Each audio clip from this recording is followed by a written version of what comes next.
તમારા practical number 7 માં શું કહે છે કે demonstrate terminal voltage measurement of battery using multimeter. આ આપણું એક મલ્ટીમીટર છે, આ ડિજિટલ મલ્ટીમીટર છે. આને મલ્ટીમીટર એટલા માટે કહેવાય કેમ કે એક કરતાં વધારે વેલ્યુ માપી શકે છે. આ કઈ કઈ વેલ્યુ માપી શકશે? જો અત્યારે આપણે છે ને ડીસી વોલ્ટેજ ઉપર રાખેલું છે, તો આ ડીસી વોલ્ટેજ માપી રહ્યું છે. એવા એસીના વોલ્ટેજ બી માપી શકે છે. આ જે છે એ ઇલ્યુમિનેશન માટેની લાઇટ છે કે રીડિંગ ધારો કે ના દેખાતું હોય તો તમે આ બટન દબાવો ને તો અંદર ડિસ્પ્લેમાંથી લાઇટ આવે, તો અંધારામાં જ્યારે રીડિંગ લેતા હોય ત્યારે આ યુઝફુલ છે. આ રેઝિસ્ટન્સ માપવા માટેનો છે. રેઝિસ્ટન્સ 200 ઓમ, 2000 ઓમ, 20K, 200K એવી રીતે રેઝિસ્ટન્સ માપવા માટેનું ટેબ છે. આને એક એક કરીને શાંતિથી ફેરવતા જશો ને તો ઉપર જો એના આંકડા બદલાતા જતા હશે. આ કન્ટિન્યુટી પ્રોબ છે. કન્ટિન્યુટી એટલે કે ભાઈ કોઈ બી વાયર જે છે એ કન્ટિન્યુ છે કે અંદર કોઈ બ્રેક થયેલો છે ચેક કરવા માટે. જો એટલે કે આમાં વાયર કોઈ જગ્યાએ બ્રેક થયેલો નથી. જો એ તમારે જોવું હોય તો એક આ વાયર છે મારી પાસે, એની કન્ટિન્યુટી માપો. જો આ એન્ડ ઉપર પકડ્યું, આ એન્ડ ઉપર. જ્યારે આપણે આ બે વાયર વચ્ચેની કન્ટિન્યુટી માપી રહ્યા, મતલબ આ વાયર આખો છે અંદરથી કે આમાં કોઈ જગ્યાએ કશું તૂટેલું નથી, એટલે કે ઓપન સર્કિટ થયું નથી. તો ક્યાં બી કનેક્ટ કરશો તો છેડા પરથી અહીંથી જો ઇલેક્ટ્રોન જતો હશે ને તો છેક અહીં સુધી પહોંચી જ જશે. એટલે આ કમ્પ્લીટ વાયર છે. તો વાયરનું ચેકિંગ અથવા તો કોઈ બી સર્કિટ કમ્પ્લીટ કનેક્ટેડ છે કે નહીં એ ચેક કરવા માટે આ કન્ટિન્યુટીનો ઉપયોગ થાય છે. બીજું આપણે કરંટ માપવો હોય તો આ ડીસી કરંટ માપવા માટે છે. જો 2000 માઇક્રો એમ્પિયર, 20 મિલી એમ્પિયર, 200 મિલી એમ્પિયર ને 10 એમ્પિયર લગીનની રેન્જમાં માપી શકે. તો આમાં એક કરતાં વધારે પેરામીટર જો માપવા માટે વપરાતા હોય એટલે આનું નામ શું છે? મલ્ટીમીટર. શું કહેવાય? મલ્ટીમીટર. આ ડિજિટલ મલ્ટીમીટરની મદદથી આપણે મેઝરમેન્ટ કરવાનું છે આ બધી ક્વોન્ટિટીનું. તો અત્યારે આપણે શું કરીએ છીએ, તો આપણે એવું કીધું કે ભાઈ આ 9 વોલ્ટની બેટરી છે, એના સિરીઝ અને પેરેલલ કનેક્શનમાંથી આપણે આઉટપુટ્સ કેટલા આવે છે જોવાના છે. તો આ એક 9 વોલ્ટની આપણી પાસે બેટરી છે. તો આ 9 વોલ્ટની બેટરીમાં જો હું આ પોઝિટિવ અને નેગેટિવ ટર્મિનલ પર લગાડું છું તો મલ્ટીમીટરમાં કેટલા વોલ્ટેજ આવે છે? પેલા કન્ટિન્યુટી પરથી હટાવો તો ખરા, વોલ્ટેજ વાળા પર લઈ જઈએ ને.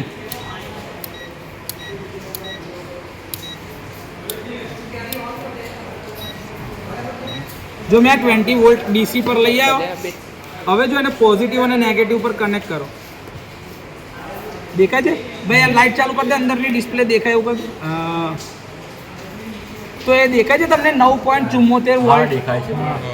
કોઈ બી બેટરી તમે જે બી ચેક કરતા હોય, જો આ બીજી બેટરી બી તમે ચેક કરો તો આવી રીતે ચેક કરી કે ભાઈ કે એના ફૂલ લોડ વોલ્ટેજ કેટલા આવી રહ્યા છે. એટલે ભાઈ અત્યારે આપણે કશું કનેક્ટ નથી કર્યું તો ઓપન સર્કિટના વોલ્ટેજ માપ્યા, કશું કનેક્ટ કર્યા આગળ. એટલે આ બેટરી સારી છે કે ખરાબ છે એ ચેક કરવા માટે આપણે આ રીતે વોલ્ટેજ માપવાના હોય. ક્લિયર? 9 વોલ્ટની બેટરી છે એટલે 9 વોલ્ટ. તો હવે આપણે જે કરવાનું છે પ્રેક્ટિકલ નંબર 7 આપણો, એમાં આપણે શું યુઝ કરવાનું છે કે ભાઈ મલ્ટીમીટર. તો મલ્ટીમીટર આપણે જોઈ લીધું, આપણી પાસે ડિજિટલ મલ્ટીમીટર છે.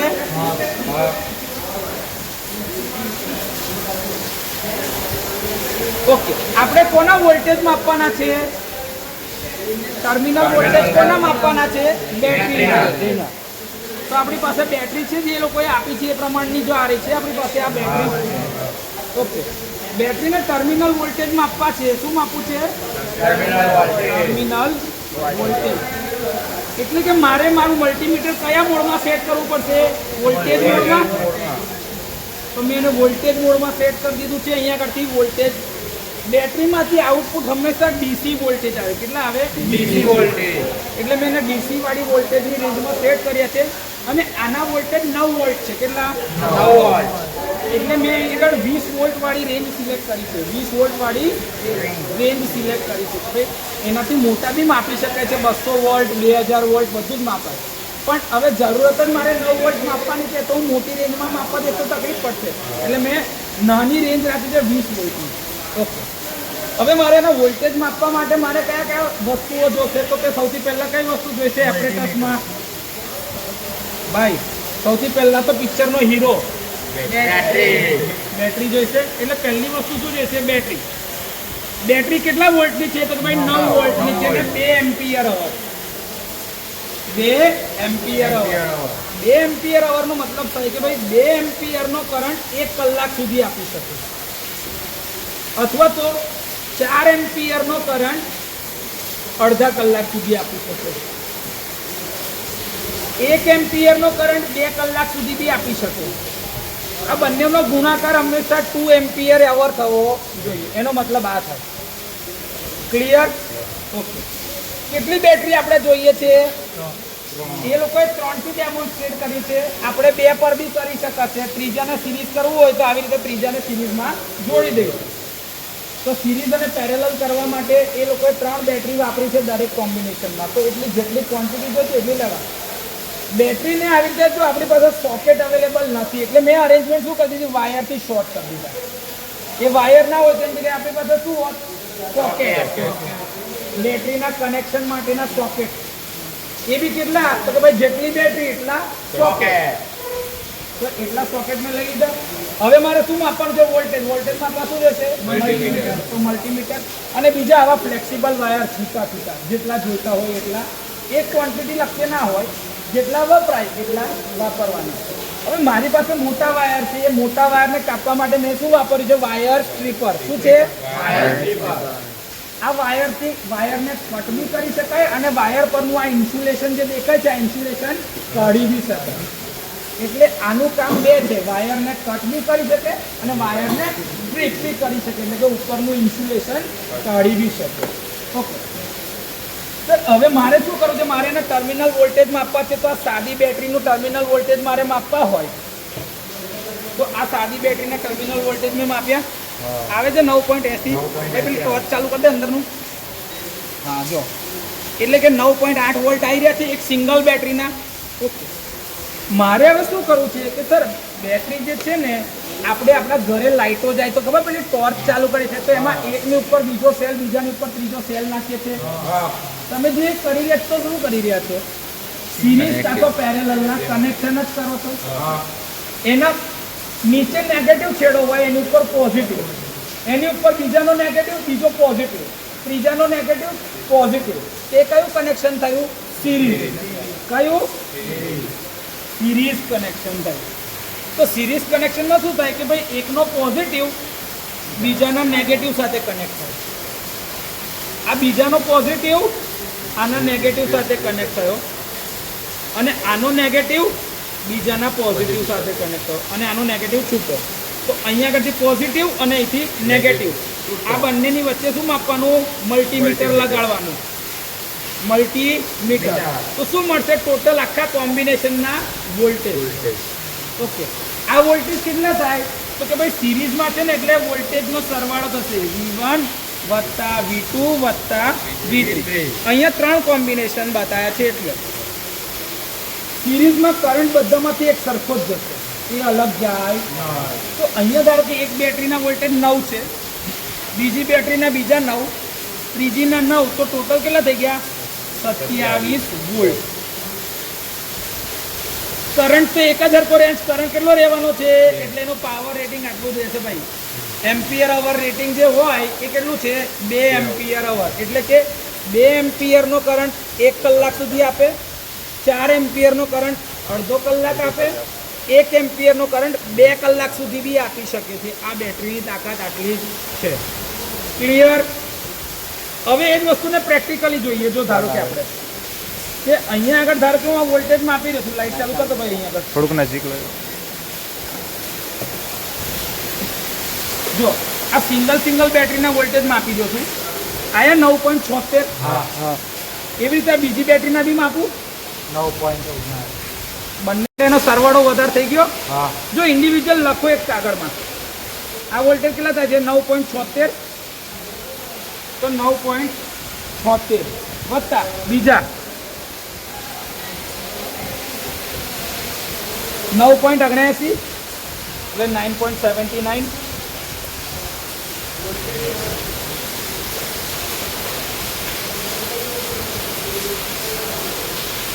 19.56. આ બંનેનો સરવાળો કરો 19.56 6 સિમ્પલ 6 ને 9 15 5 વધી 1 14 ને 1 15 5 વધી 1 9 9 18 ને 1 19 19.55 તમારો જવાબ આવી ગયો 19.56 તો સિરીઝમાં વોલ્ટેજનો સરવાળો થશે શું થશે ક્લિયર આમાં કોઈ ડાઉટ હવે એક જગ્યા પર હવે કનેક્શન બદલીએ આપણે સિરીઝની જગ્યાએ શું કરીશું પેરેલલ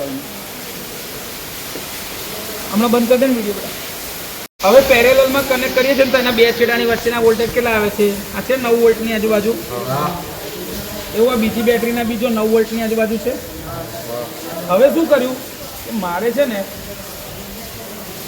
એકનો પોઝિટિવ ને બીજાનો નેગેટિવ લઈ લઈએ તો જો અહીંથી આ પોઝિટિવ ને અહીંથી નેગેટિવ લઈશ ને તો બી એટલો જ રહેશે જો 9 વોલ્ટની આજુબાજુ એવું અહીંથી બી ઊંધો લઈશું ને તો એ એટલે સર મને હવે ખબર પેરેલલમાં વોલ્ટેજ એક સરખા તો સર આમાં બદલાયું શું જો ફ્લો થવા માટે એક પાથ આ રહ્યો એક પાથ આ રહ્યો તો બે પાથ મળ્યા ઇલેક્ટ્રોનના ફ્લો થવા માટે એટલે કરંટ કેરિંગ કેપેસિટી શું થઈ ગઈ ડબલ શું થઈ ગઈ તમે જાતે વિચાર કરો કે એક રસ્તો જઈ રહ્યો છે તો સિંગલ રસ્તો હતો તો તમે બે વ્હીકલ સાથે જતા એ ડબલ લેન થઈ જાય તો બે વ્હીકલની જગ્યાએ 4 વ્હીકલ જવા લાગે અને એ તેની બાજુમાં ત્રીજો એક રસ્તો પડે તો 6 વ્હીકલ બસ પેરેલલનો મતલબ કરંટ કેરિંગ કેપેસિટી વધારવાનું છે વોલ્ટેજ એટલો ને એટલો જ રહેશે તમે આ લાઈનમાં ટ્રાવેલ કરો તો બી એટલા જ કિલોમીટર જશો અહીંથી ટ્રાવેલ કરશો તો હોય એટલા જ કિલોમીટર જશો પણ સંખ્યા વધી ગઈ એટલે આ જ વસ્તુ છે કે ભાઈ સિરીઝમાં વોલ્ટેજ વધે પેરેલલમાં કરંટ વધે સિરીઝમાં કરંટ અચળ હોય પેરેલલમાં વોલ્ટેજ અચળ હોય ક્લિયર આમાં કોઈ ડાઉટ ઓકે તો સર અમે તો આ જોઈ તો લીધું હવે અહીંયા આગળના સવાલ જવાબ જોઈ લઈએ ચલો batteries are generally connected in સિરીઝમાં બી હોઈ શકે અથવા તો પેરેલલમાં તમારે કેવું કનેક્શન જોઈએ છે એના આધારે નક્કી કરો આઈધર સિરીઝ ઓર પેરેલલ પેન્સિલથી હમણાં ટીક કરી દો ને કોઈ એક જણ હા સી લખી દો ચાલશે તમારે જે રીતે કનેક્ટ કરવું હોય એ રીતે કરી શકો છો જો કદાચ આ ટોર્ચના રેફરન્સમાં પૂછતા હોય તો કયું કનેક્શન આવશે સિરીઝ ટોર્ચ એકની ઉપર બીજું એક મૂકતા જશે એ સિરીઝમાં ટોર્ચ હોય તો સિરીઝ બરોબર છે the storage battery generally used in electrical power station કઈ બેટરી યુઝ કરીશું આપણે lead acid battery batteries are charge by કેવી રીતે બેટરીને ચાર્જ કરીશું આપણે બેટરીને કરંટ આપવું પડશે ને તો રેક્ટિફાયર જે છે એ ડીસી કરી આપશે હા તો બેટરી રેક્ટિફાયરના આઉટપુટથી બી બેટરી ચાર્જ કરાશે જનરેટરના સેટથી બી ચાલુ થશે અને મોટર જનરેટર સેટથી બી તમે ચાલુ કરી શકશો તો એની ઓફ ધી અબાઉ ડી તો આ પ્રેક્ટિકલ નંબર 7 પતી ગયો